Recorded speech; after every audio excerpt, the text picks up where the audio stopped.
Locked On Podcast Network presents Locked On Sports Today. The Celtics barely needed Jayson Tatum to demolish the Cavs. Also, 2 MVP finalists tipped off in OKC. And the Sharks are now looking forward to the next phenom donning their uniform. I'm Peter Bukowski, starting your day with the can't-miss stories and biggest debates in sports. You're Locked On Sports Today. Searching all major sports. Found. Let's start with the biggest story. The Boston Celtics took care of business in Game 1 of the Eastern Conference semifinals, a 120-95 beatdown of the Cleveland Cavaliers, a game that they broke open in the second half. They hold the Cavaliers to just 46 points in the second half. John Corrales in the arena postgame with us from the Celtics. And John, this is a Celtics team that in years past, maybe they play with their food a little bit. They take care of business in this one. Yeah, no, they came out, they had the right focus, the right preparation, maybe not the right execution all the time. I think, Joe Mazzulla after the game talked about it was kind of expected that it might not be crisp. So it's kind of wild to think that a team that just put up 120 and won by 25 has a lot of room for improvement. But I can tell you that I think there were stretches here where the offense didn't look great. I think there were stretches where the defense could have been better. And yet here we are, 120-95, an easy win. But honestly, at halftime, Isaac Okoro was 3 of 5, and Peyton Pritchard was 1 of 6 on wide open shots. You could have flipped those numbers, and the Celtics could have had a lead of almost 20 at halftime. So there is a lot of room for improvement. Yeah, and it's a game that, they win by 25, and Jayson Tatum has a quiet 7 for 19. I mean, I know he had 18 and 11, but this was the Derek White show, hitting from deep all over, 7 of 12 from deep in this one. And this is the problem if you're an opponent of the Celtics, right? They can do it in so many different ways. So many guys on a given night can come at 25. This is how the Celtics offense, I think, is supposed to look in the playoffs. It's not always going to be the beautiful game, Spurs, 35 assists, all of that stuff. That I think when you watch a team as talented as Boston, you want to have those kinds of let's just see it at its full potential. But in the playoffs, when things can get a little clunky from time to time, what Boston has is what Cleveland doesn't have, is other guys who can pick up the slack when maybe the main guy isn't cooking the way he normally does. You saw Donovan Mitchell put up a big game and get no help from anybody. Yeah. Jayson Tatum, not the smoothest game offensively. Great defensively, though, but not the best game offensively. And Drew Holiday, bad shooting night. So all you get is 57 combined points from Jaylen Brown and Derek White on a night where no one could hit a shot. Those two guys couldn't miss from 3. So Joe Mazzulla loves to say success looks different on different nights, and it looked different on this night. Game 2, if the Celtics win and do it the same way, it could be a Jayson Tatum and Al Horford or a Sam Hauser or something else. That's the power of what this Celtics team is capable of doing. Yeah, it sounds like they're already grinding away on that Game 2 game plan behind you right now. Damn Bruins playoffs. They're trying to put the ice down. It's a quick turnaround here. I'm going to ask this question because it's Game 1, and then I'm going to put it to the side. I don't want to hurt Magic fans' feelings.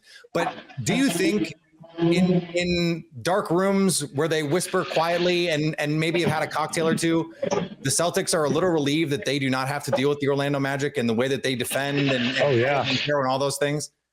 Oh, yeah, absolutely. I said it heading into the series. I prefer the Cavs. I wouldn't want to go up against that Orlando defense, and they're just bigger, stronger, and they still have some of the same issues offensively. But I don't know if the Celtics put up 120 on that team. I think what Cleveland they have length, but without Jared Allen to really protect the rim, the Celtics can pull Mobley away. And then, you use Jayson Tatum to pull Mobley away. You use Al Horford to pull Mobley away. And then that's why Jaylen Brown gets cooking. Then he's posting up. He even posted up Okoro And like Carl is one of their best defenders, if not the best defender.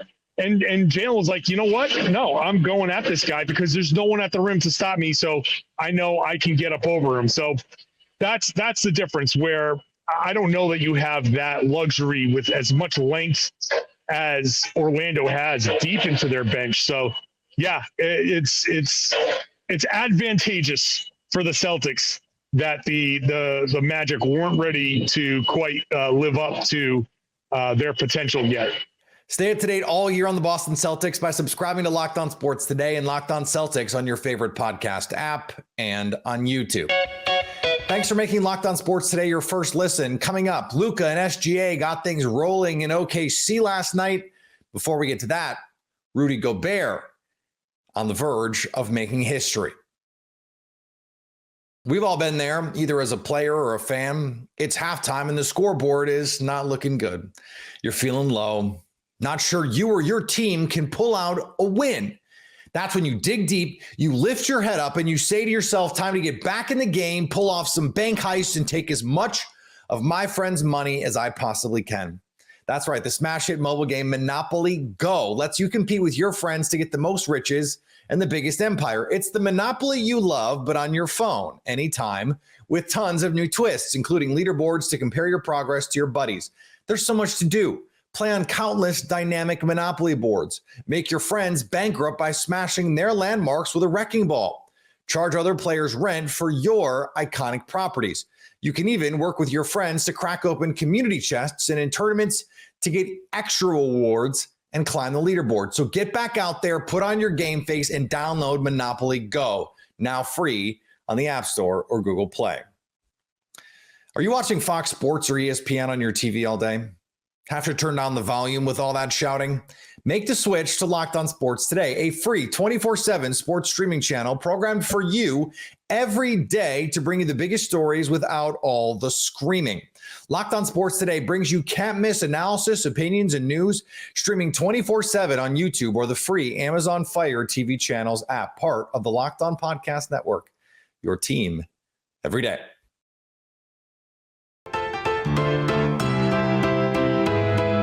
Rudy Gobert might have missed game 2.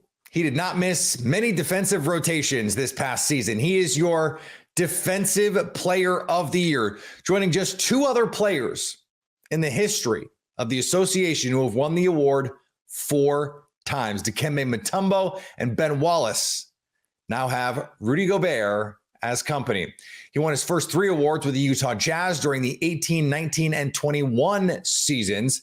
The ultimate stat for Gobert's dominance on defense is when teams avoid him altogether. According to Second Spectrum, opponents attempted only 21.6% of their shots from inside the restricted area when Gobert was on the court. He may have some stiff competition next year as Spurs Rookie of the Year Victor Wembanyama finished in second place for that top defensive player honor.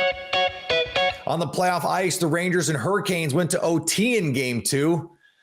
Playoff hockey. There is really nothing like it. One of those games where I think it's kind of setting the stage for what we're going to see throughout this series. Obviously, you got 2 incredibly talented teams, 2 teams that I don't really think have a ton of glaring weaknesses. And obviously, you know, right before we hit record there, Gil, when the Canes scored with like a minute 45 left, you know, my first reaction was, of course, nothing can be easy. I can't just enjoy the last few seconds ticking off here. We got to have a little bit of chaos at the end, but I mean, it is what it is, man. It's the Stanley Cup playoffs. And when you've got 2 teams this good and with this many weapons, something like that can happen. And that's why you're up by 2 goals there and not 1, I suppose. They found a way to get it done.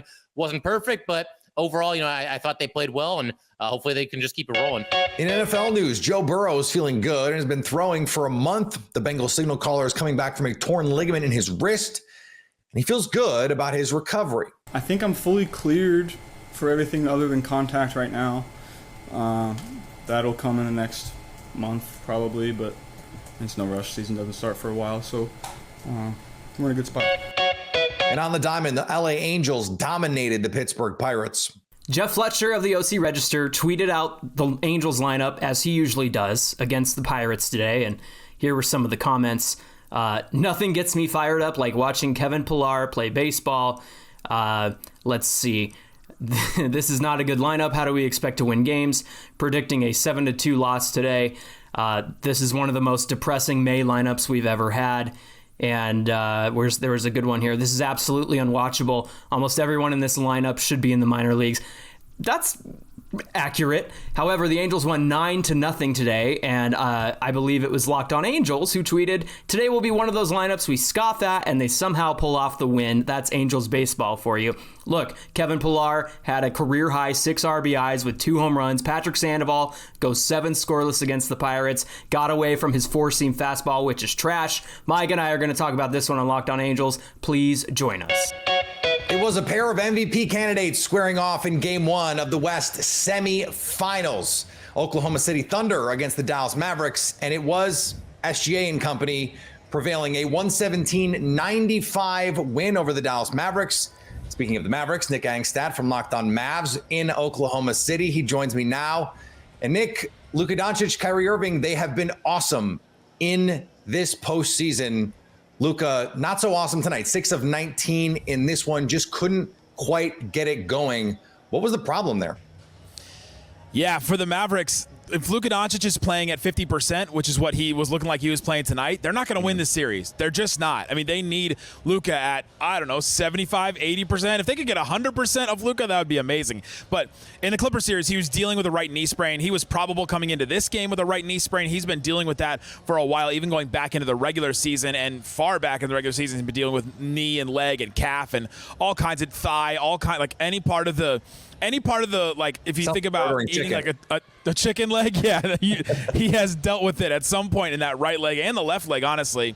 And they found a way against the Clippers to overcome that and to win those games, even though Luka wasn't at his best. He didn't shoot the 3 well, but he was dialed in from mid-range. In this game, they just didn't get either of that, and Luka just kept chucking threes, and then OKC got hot, and that's really the difference in this game. Yeah, if you look at the quarter-by-quarter breakdown, the first and third quarters essentially even. It was that second and fourth quarters, especially in the fourth, a 28-16 fourth quarter for the Thunder.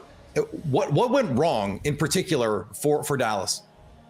Yeah, the OKC got hot. I mean, second half, they went 11 of 19 from 3. That's 58%. That's insane. The Mavs went good. 7 of 17, which is good for them, but still, the Thunder got really hot. They shot the 3-ball really well, and the Mavericks offense is going to have an issue in this game, especially if, like we said, Luka is going to be at 50%. Kyrie kind of went on a little bit of a run. We've been used to these second half Kyrie runs, and so if he doesn't get into double digits in the first half, Mavericks fans haven't really been worried about that, but he finishes with 20 points, which it's just not enough for this Mavericks team. They need Kyrie to be better than that. And on the other side, you got a great game from SGA. Jalen Williams got hot a little bit late too, and they just had more answers shooting-wise. Is this a matter of Kyrie just has to do more offensively? 14 shots when Daniel Gafford had 12?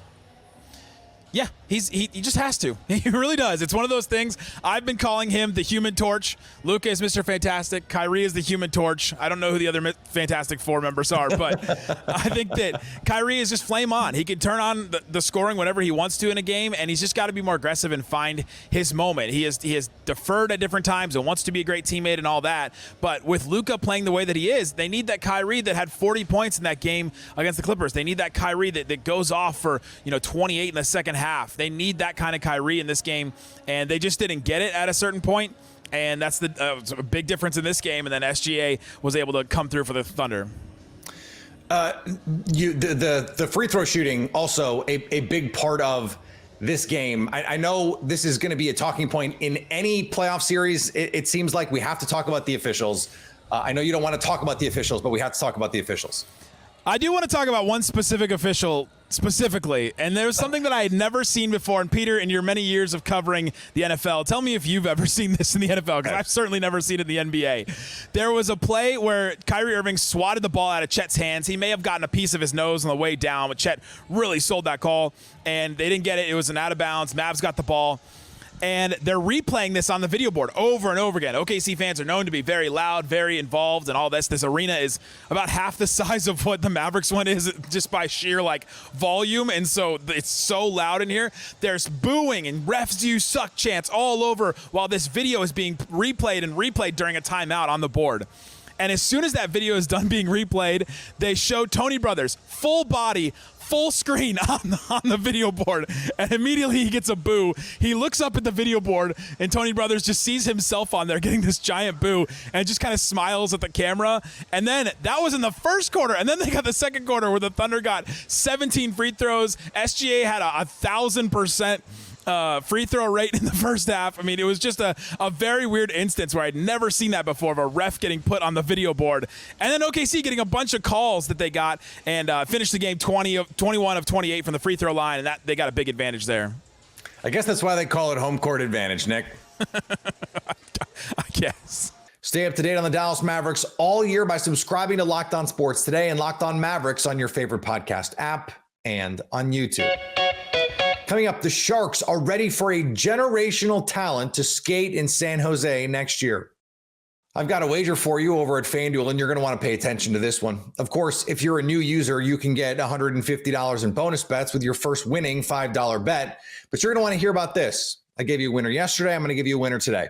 In the NBA playoffs, the Pacers and Knicks played a close game, and game 2 figures to be more of the same. I didn't mean to rhyme, but here we are.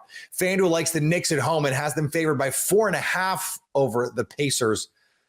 I'm thinking the Pacers bounce back and cover this.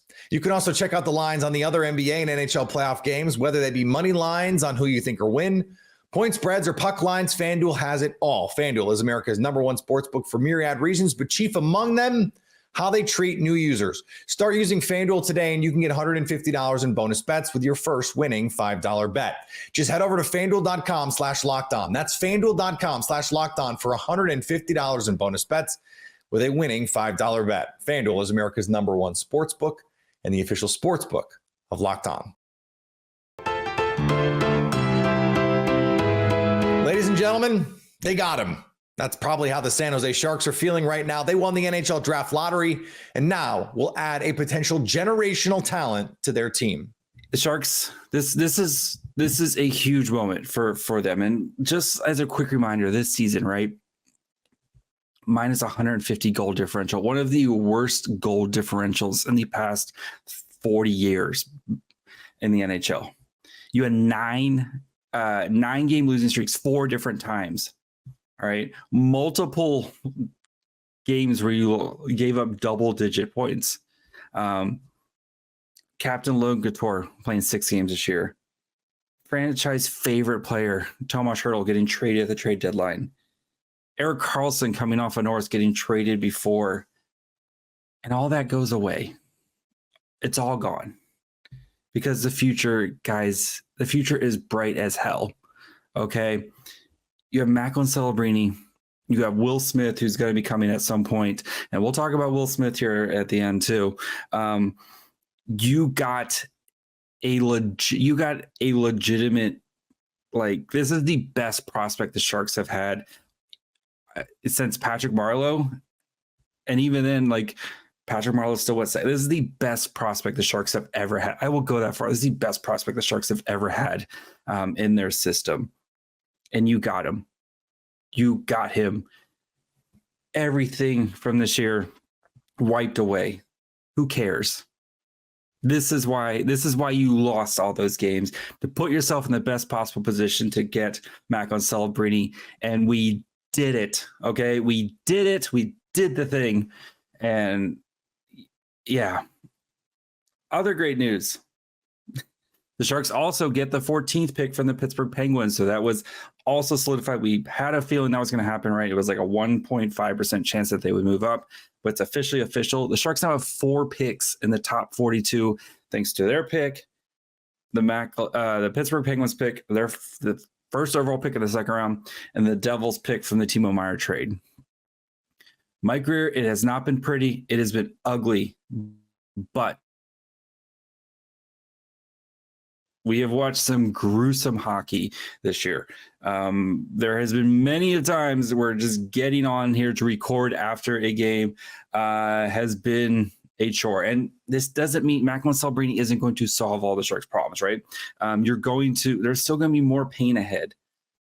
But that light of the tunnel just got way bigger today because you got a franchise-changing player in Macklin Celebrini, a guy who, again, He's still 17. He doesn't turn 18 until this summer. Dominated NCAA hockey this year. Hobie Baker for the best player in hockey in a year where you had a guy score 40 goals and you had Will Smith put up one of the best freshman seasons ever seen. The kid from Boston University, Macklin Celebrini, the former junior Shark, he's coming home to help turn this sucker around. And finally, Major League Baseball sent out a memo to all 30 teams that you have to hear about because the premise, it's crazy, but it is very real. Major League Baseball urged teams to stop encouraging high school players to drop out and establish residency in a foreign country. Apparently, teams have been encouraging different players to do this so that they could sign them to an international contract. This way, teams can subvert the draft system. Amazing. They will always, always, always find an edge. Are you watching Fox Sports or ESPN on your TV all day? Have to turn down the volume with all the shouting? Make the switch to Locked On Sports Today, a free 24/7 sports streaming channel programmed for you every day to bring you the biggest stories without all the screaming. Locked On Sports Today brings you can't-miss analysis, opinions, and news streaming 24/7 on YouTube or the free Amazon Fire TV channels app, part of the Locked On Podcast Network, your team every day. Coming up on the next Locked On Sports Today, what can the Pacers do to draw even with the Knicks? So at least until tomorrow, stay locked on sports today. Locked On Podcast Network presents Locked On Sports Today. For more episodes of Locked On Sports Today, go to our video on demand. Click on sports at the top of your screen. There, you'll find past episodes of Locked On Sports Today, plus other Locked On shows on demand.